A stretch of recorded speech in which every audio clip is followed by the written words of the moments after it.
upper room, the room of the Last Supper, right now. And usually the people ask me, is that the original room or not? Then my answer is that room is from the 12th century. And it's not the original room. That's what Jesus saw. We don't know if the upper room was indoor or outdoor. It can be a roof of one of the houses.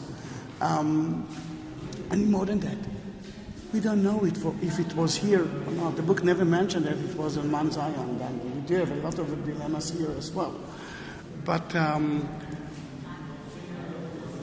the idea of 12th century room, it's not surprising us because we know the story of Israel building, destroying. Then there were so many churches on top of an ancient site, but the churches are new, but the site itself is.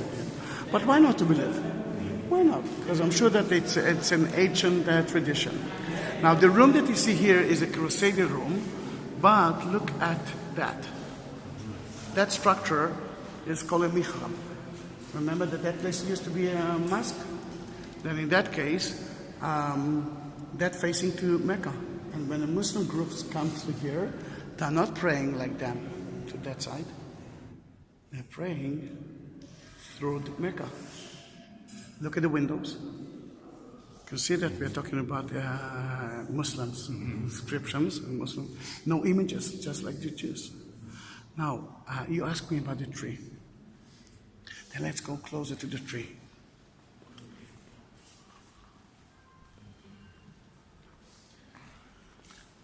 It's a present that we got from the Pope when he came to visit here. But what's the meaning of it? In 1965, the church said, enough is enough. We are blaming the Jews for killing Jesus, and it's not correct. Then they actually went back to one of the letters of Paul. And one of the letters of Paul was about some Paul that arrived to one of the first Christians communities in Turkey. And he realized that they are hating Jews. He started to hate Jews. But let's face it, Jesus was a Jew. St. Paul itself was a Jew. And he told them, the trunk is Judaism. You are the only branches, the new branches. If you will cut that trunk, you will die too. Another symbol for that is the three religions that actually can emerge into one: Judaism, Islam, and Christianity. And it's a beautiful symbol. But the most important thing here, too, is that inscription that you can see right there. And that tells you that the Muslims took it from the pagans, which are the Christians, and turned it into the house of the real God, which, as you can understand, I'm against the idea that someone believes that he is the only religion and his way is the only way. But let's go to there. Again, let's try not to disturb her. Look at the column, the capital. Now, for me, animals, it's he or she. We don't have it in Hebrew. And the idea that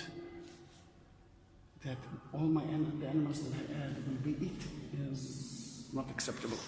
If I say she for a bird, then don't take it personally. Then you can see her falcon mother that couldn't feed her own chicks. And she fed her own chicks from her own flesh. She chose to die and to let them live. Which is a beautiful story, but this is the story of the road of the Last Supper. Eat that bread, drink that wine. And for me, this is a stamp that at least in the 12th century, that room was Rome of the Last Supper, which is beautiful. Last thing that I can tell you about that is about the door, which you see it's closed now. The Jew couldn't go in to visit King David's tomb, which is just beneath us. The Muslims build them a replica of the tomb in that room.